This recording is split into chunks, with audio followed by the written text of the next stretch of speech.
Hi everyone, welcome back to another video. Today we are going to be looking at what we call cell referencing. I have made a little bit of introduction to what cell referencing means in our previous video, talking about the essence and the importance of having to use cell referencing or cell locking if you like. So what cell referencing does is that it gives restriction to either a row or a column to move or to stay, especially if you want to do automation in Excel.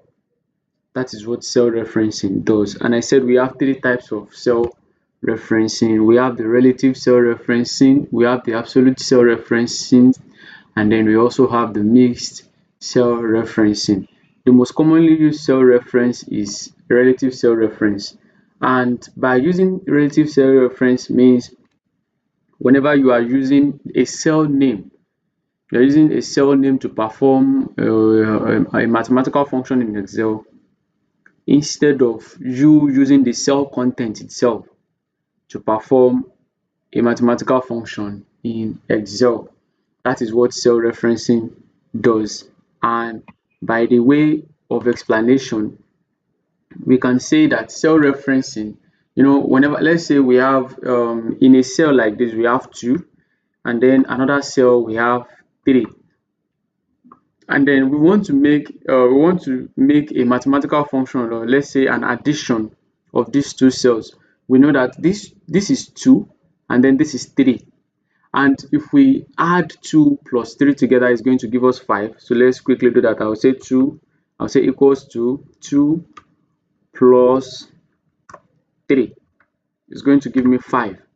Now if I do it like this, and then I have something like this, I have like 12, I have 23, I have like 15, I have 10, I have 20, I have 21. Now I've only done one, right? Normally if I autofill, if I double click on this, if I double click on this one cell here, in terms of automation, Excel should be able to do the rest for me automatically. If I either double click on this field and do, or I drag down, Excel should be able to do the rest for me automatically. But since I didn't use the cell name, this is cell F3 and cell G3. Since I didn't use the cell name, automation is going to be impossible for Excel to do, because Excel does not recognize if I am trying to use a cell. But the moment I change the function here and I say equals to cell F3 plus cell G3, and then I hit enter, Excel has recognized that I have tried to use a relative referencing. Relative referencing means me just making use of reference names, I mean cell names, rather than using the cell content itself. So now let's see if I autofill, if this thing is going to perform itself automatically for me, and you can see Excel has automatically done the automation for me. This is the essence of cell referencing. And relative cell referencing is the most commonly used, that we use most in Excel. All we have to do is just to know the cell name, or just move our mouse around to perform a cell selection to do that. You understand? So that is relative cell referencing. But if I am talking about absolute, or I mean mixed cell referencing, which is the second most commonly used cell reference in Excel. Yeah, second most commonly used cell reference in Excel. So let's quickly do an example of what this means. So let's say I have a table like this. I have let's say I have a 2, 4, 6, 8, 10 table like this, and then I want to multiply everything by 10, right? Now I want to say 10 multiplied by 2 is going to give me 20, 10 multiplied by 4 is going to give me 40, 10 multiplied by 6 is going to give me 60, and 10 multiplied by 8 is going to give me 80, 10 multiplied by 10 is going to give me 100. Now if I'm using just an ordinary relative cell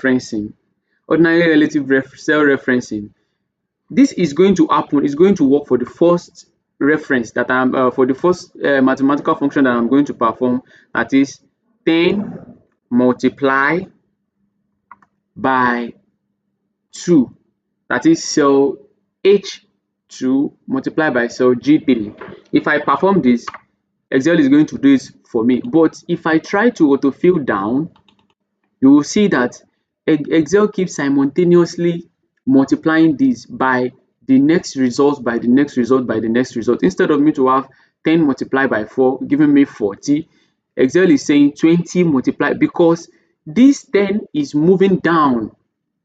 That is, this cell H2 is moving down, moving down, moving down, moving down, while it moves down accordingly with this. But I don't want that. That is where mixed cell referencing comes in. That is where mixed cell referencing comes in. And what mixed cell referencing means, let's quickly go to that material, to our material. What mixed cell referencing means is that, for instance, let's take for example, in the below mentioned table, I have values in each row D22, D23, and D24. That is, I have 1, 2, 3 here. Columns, where here I have to multiply each column with each row with the help of mixed cell reference type in Excel. Now, there are two types of mixed cell referencing that can be used here to get the desired output. That is, I can restrict, and by the way of using mixed cell referencing, me putting a dollar sign means I am restricting anywhere, any position that I'm putting a dollar sign in mixed referencing. What makes it a mixed referencing is that if I am making if I am using two cells to perform a mathematical function, in the first cell, if I am putting a dollar sign behind the D, that is behind the column, then that means I am giving the row to move freely. When I am putting the dollar sign behind the row here, it means I am allowing the column to move freely. That is, and you know, column can only move downwards while row can only move sideways. Column can only move downward in vertical direction, while row can only move horizontal direction, that is sideways, that is left or right. You understand? So now if I'm using the mixed cell referencing here, the dollar sign is before D22, that is before D, and then 22 is moving. That is, now I have commanded my Excel to give my column an absolute restriction. That is, this column here should not move down. It should not move down. But my row 22 here can move sideways.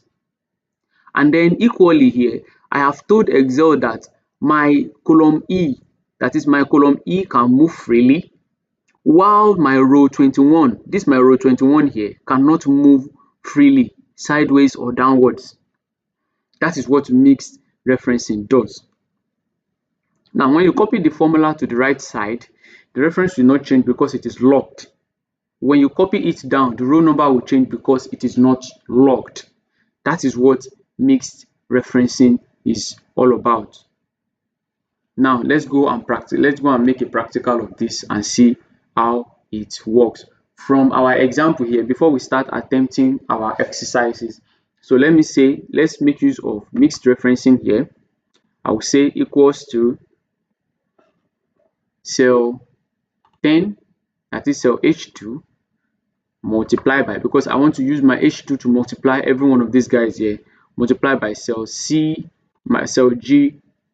Now, there is a shortcut in which whenever I want to perform absolute referencing, and by the way, absolute referencing in Excel means when I absolutely locked both the row and the column. We are still going to use this scenario very soon here. So here I can say, you can just try randomly. This time, in this place here, I want to command my H to move downward, because I am going to be using my H to be moving downwards, right? Because I'm going to be autofilling downwards. I'm going to be autofilling column wise. So let me try and tell my H to move. I'm going to tell my H to move, but I'm going to command my row 2 to stay absolutely where it is. Now that I have locked my row here, that means I'll have to lock my column here. That is what mixed referencing means. That is, if you have locked your row in one cell, you have to lock your column in the other cell. If you lock both column in if you try to lock both row in both cells, it might give you a problem and it might not give you your desired result. So let's see how if this is going to work out. So I'm going to hit my enter and you can see that 20. Now if I double click now to autofill, you can see by the manner of this, I have told Excel that, you see, my row 2 here, my row H2, my column H2 here. Now my column H, you can move downward because 10 is the owner. But you see my row 2 here, I don't have anything sideways to this side. So you stay where you are. But when I move to my G now, I locked my column G, that my column G cannot move downwards. But my row 3 can move sideways because I am trying to use what is here to fill everything that is here downwards. I hope we have understand that little demonstration before we start on our normal our classwork. So I'll see you in the next video. Thank you. Hi everyone, welcome back to another video. Now let's continue from where we stopped the other time. The other time we discussed about cell referencing, the 3 types of cell referencing we have. We talked about the relative cell reference, the mixed cell reference, and then the absolute cell reference. Now very quickly, let's go to our example because I like going practical. Like purely hands-on. So let's go. So a client has just given us this little data set here. And by the way, as the data analyst, I am the one that prepared this my rough cell here based on the task that I'm about to perform. So the question, the client said, determine from February to June if the monthly growth rate is 5%. Determine savings from February to June if the monthly growth rate is 5% using the cell locking function. Now, let me explain what you are trying to do here. So let's say in a company, like in a company, there are 2 types of savings for every employee. You understand? There are 2 types of saving for every employee. For some employees are in savings A, while some employees are in savings B. Now you can see that for January, for employees in savings A, let's say they earn like $100, while employees in savings B earn like 350. Now let's now say these employees protested that, okay, starting from the next month, we want the board of directors of the company to increase our salary with a monthly growth rate of 5%. That is monthly growth rate of 5%. That is, for every month, their salary has to be increased 5% from their previous months. You understand? So in February, they are going to be getting an additional 5% of whatever it is they earned in January, an additional 5% from whatever it is they earned in February. And you just want to do one and then let Excel's automation do the rest automatically. You understand? And let Excel's automation do the rest automatically. So what we are going to do here in making use of cell referencing, this time around we are going to be making use of we are going to be making use of absolute cell referencing here.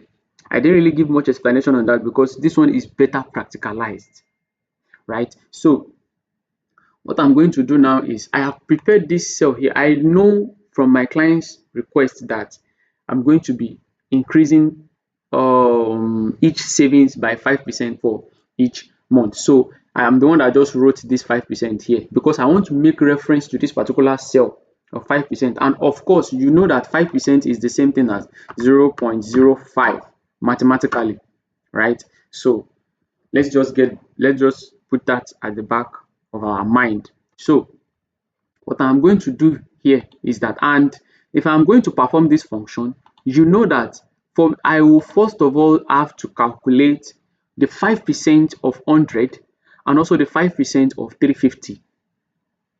And the best way to do that, this is not a mathematical class, but it is just, I'm just going to use a very simple approach to solve this. So I'm going to say, normally, if I'm going to calculate the 5% for 100, I can say that equals to, then I'm going to open a bracket that, okay, 100, this 100 here, that is the main savings, 100 multiply by my 5%.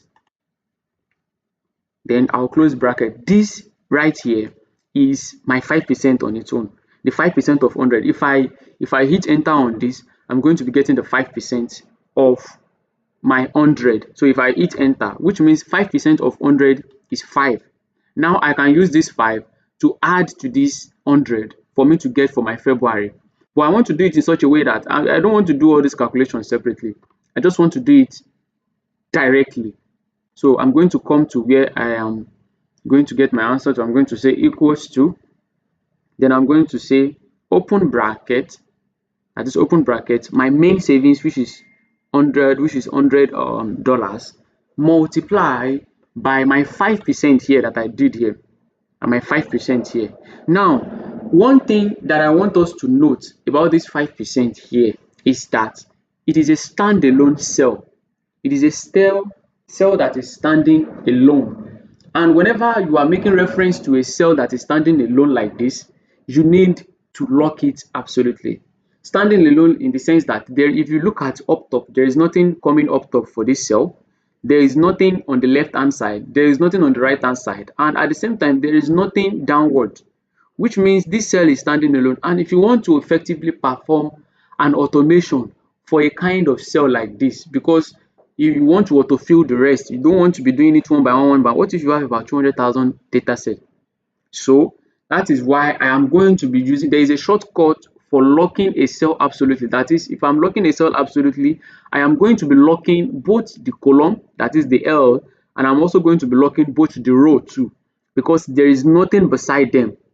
There is nothing around this cell. This cell is a standalone. So I'm going to press F4 on my keyboard now. Now, if I press F4, for some keyboard, F4 does not really work. So you have to input your $ manually. But the moment you can see that the moment I pressed F4 here, now Excel has locked both my column and my row for me, which is what I want.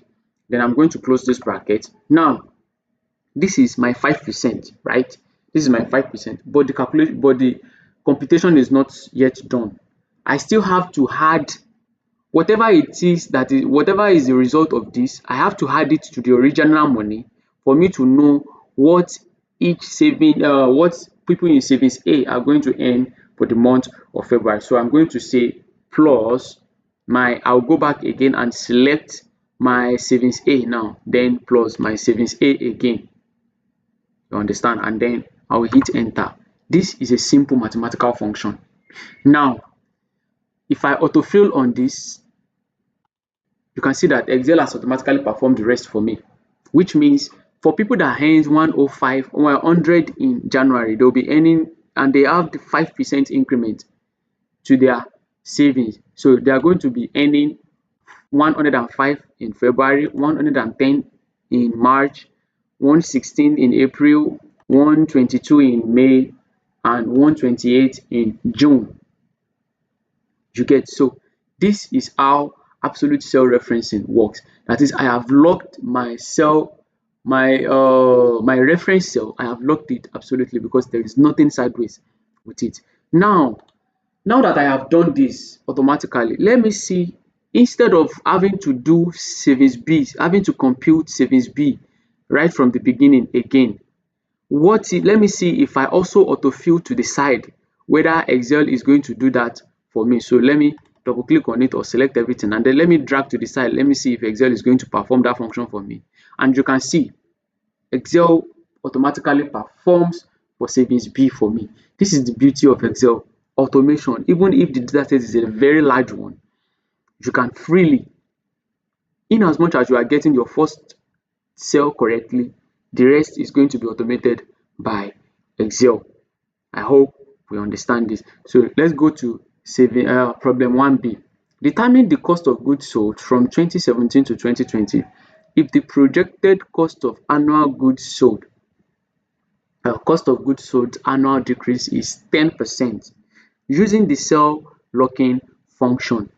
This is similar to what we did here. We are going to be performing the same thing. We are going to be using absolute cell referencing simply because we have a cell of 10% that has been prepared down for us. So let's quickly go to that. That should be simple. That should be able to simple. This should be simple. Sorry. So first of all, we need to determine what is the 10% of 5,000. And according to this, they ask us to help them determine whether there is actually 10% decrease. That is, from this 2016, there was 10% decrease of this 2016 in 2017. There was 10% decrease in 2018 from this 2017. There was 10% decrease in this 2019 from this 2018, and there was 10% decrease from 2020 from this 2019. So we need to determine the precise amount that is left after this 10% decrease. So just like how we did here, we did summation here because this is growth. Like I said, understand your task, understand the question, interpret it to yourself before you proceed to solving the problem. This here is saying monthly growth rate. That is, whenever we talk about growth rate, it means it is increasing. But this time around, they said decrease. That is, we are going to be subtracting 10% from each of this year as they go on. Just like the same way we perform the previous function with a little bit of dynamics to it. So we are going to say equals to, then we are going to call on our original cost of goods sold for 2015, which is cell G26. Then from the question, annual decrease, so it's going to be minus. Then just like we did in the first example, so we'll say into bracket. Now this into bracket is where Excel is going to calculate the 5%, the 10% of 5,000, the 10% of 5,000, and just like we did it the other time, we are going to call on our reference on our standalone cell, which is 10% cell, and then I'm going to lock it absolutely. So I have locked both my column J, and then my row 28 too. I have locked both of them. Then I'm going to say multiply by the original cost of goods sold for 2016, which is cell G26. You can see. Then I'm going to close my bracket, and then I'm going to hit enter. So you can see that in 2017, when there was 10% decrease of what we got in 2016, in 2017 we ended up with 4,500. Now let's see if we drag to the rest of the years, whether Excel will do this for us automatically. Let's see. And you can see Excel does it for us automatically. That is, in 2018 the money dropped to 4,050. In 2019 the money dropped to 3,645, and in 2020 the money dropped to 3,280.50. This is 10% decrease. Like I said, the goal is automation. Do one correctly and let Excel handle the rest for you. This is pretty simple, right? So thank you. I'll see you in the next video. Hi everyone, welcome back to another video. Now let's do a little bit of basic multiplication table. I think using this time around we are going to be using mixed cell referencing, and if you remember very well, while we are in our secondary school or primary school, and we buy all these our 40 leaves or 60 leaves exercise book, and you check the back, there is always a multiplication table for us that we always sing like a nursery rhyme: multiplication table 1, multiplication table 2, and so on. This is just like what we are going to perform here. Normally we know that 1 multiplied by 1 is going to give us 1 times 2 2, 1 times 3 3, 4 5 6, and then 2 times 1 2, 2 times 2 4, times 3 6, 7 8 9 10. Now, all we want to do right now using the mixed cell referencing technique, right? Or the cell referencing technique to do this first guy here correctly, and then by the time we try to autofill sideways and then autofill downward, Excel will perform the function for us automatically. Excel will perform the function for us automatically. And this is going to test how you can able to decide. Like I said, there is no harm in trying. If you try one time and it fails, you can retry again. You can retry, you can twist, you can tweak your method. And there is one thing that I always establish to my students. It is that there is no one way to solve a problem when it comes to data analytics. But the most important thing is to make sure the problem is solved. Whether you take the long road or you take the short road, the most important thing is for the problem to be solved effectively and accurately too. You understand? So let's quickly make use of mixed cell referencing to carry out this multiplication table. So I'm going to say equals to, now I have my cell F. I have my cell F39 and I have my cell G38. And since I want to multiply 1 multiplied by 1, it should give me the result in here. 1 multiplied by 2 should give me the result in here. And all I want to do is just to make sure I get this first one correctly, so that if I autofill downward, Excel is going to perform that function for me. And then if I still autofill to this side too, Excel is going to perform the function for me automatically. So what I'm going to do is that I'm going to say 1, that is F39, multiply by by G38. And then this is just my normal relative referencing. I have not put any lock into it, any mixed or absolute reference, cell reference. I've not put anything there. So if I hit enter for this, you see that for my first one, it is going to be correct, right? But if I autofill downward, you see that Excel is giving me something wrong. When 1 times 6 is supposed to be 6, Excel is telling me that it's a 720, which means my relative cell referencing cannot work. And if I autofill to this side, if I drag to this side too, you see what Excel is giving me, that it is not correct. So let me go back again.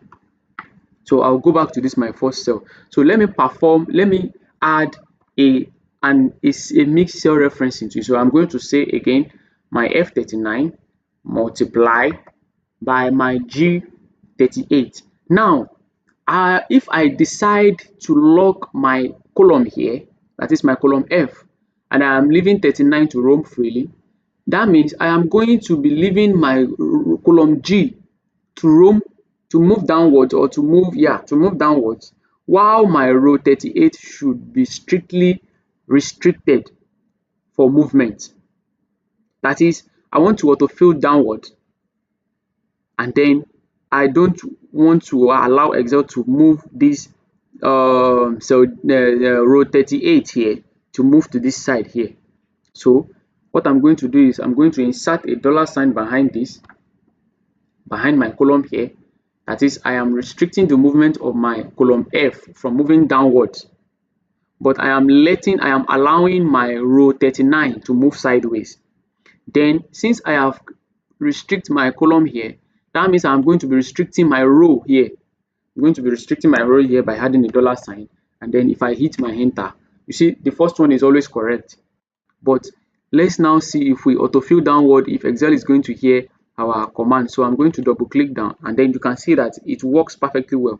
1 multiplied by 6 is giving us 6, right? 1 multiplied by 6 is giving us 6. So what if, do I have to do for this 2, 3, 4? No, I don't need to. So let me see if I now drag sideways, if the rest is going to be correct. Let me drag sideways, and then you can see that Excel has automatically done the rest for me, simply because I got this first one correctly. Now if you are trying out your own, let's say you are trying on your own, and then you try to lock your column here, let's say you tried to lock your row here, and then which means your column is going to be moving freely, and then you locked your column here, and then you let your row to move freely. If it works for you, fine, but you can always keep tweaking and keep tweaking until you arrive to your right answer, right? Until you arrive to your automation. Because you cannot, what if you have a very large data set you want to be dealing with? Are you going to be doing it one by one? Definitely no. So this is one of the beauty of Excel. I love Excel a lot because it is easy to use, and it can help you to automate a lot of tasks. Understand? So that is it for our mixed cell referencing. So let's go to another one. Do we have anything here again? No, we don't. So let's go to the next worksheet here to perform this function here. Just like what we just finished doing similarly. So after I am done doing this one, I will want you to test yourself. You can prepare a multiplication table, let's say multiplication table 1 to 50, and then try using this mixed cell referencing type in Excel to solve it and see how whether you have understood it. And if you have any question, whenever we are having our live classes, I am going to answer every of your question. So just like what we've done in the previous worksheet here, so we are going to be performing the same thing here on this one too. So please move along with me. So I'm going to say equals to, I have my cell B, that is I'm using my my column C here. I'm using it to multiply my column B.